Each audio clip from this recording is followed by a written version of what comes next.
Okay, this time, let's talk about Bloom. Alright? Ito yung lagi ko rin nakikita besides Hamster Combat. So, let's see. Ano ba thoughts ko about this project?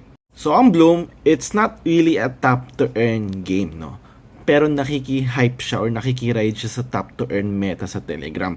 That's why marami rin nag invite ng mga tao dyan sa Bloom referral links nila kasi may makukuha silang additional Bloom points doon. Pero again, hindi po siya top-to-earn game. That's why mas okay to para sa akin compared sa Hamster Combat. Ang Bloom ay isang DEX, social fi, and local P2P sa Telegram. Built inside Telegram. Ibig sabihin nun, pwede ka mag-trade, pwede ka makipag gamified na social sa loob ng Telegram, pwede ka rin mag-cash in, cash out sa loob ng Bloom Crypto na Telegram bot.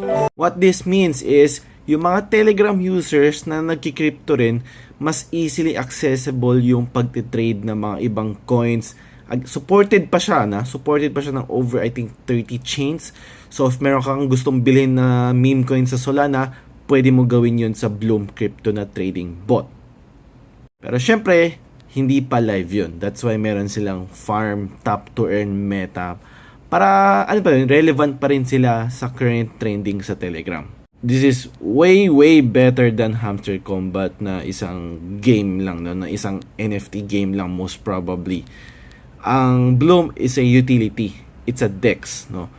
And probably siya din yung unang magiging sikat na DEX or number 1 DEX sa Telegram. Hindi natin masasabi. So, hindi ko alam bakit mas sikat pa yung Hamster Combat. Probably kasi mas cute and gaming siya.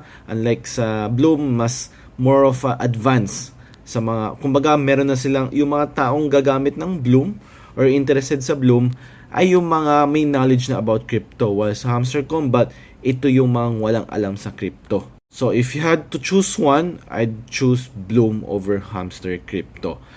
And if gusto mo pa mga iba pang hidden gems or other gems, sali kayo sa Telegram group ko. Ang link ay nasa bio. That's free. Okay?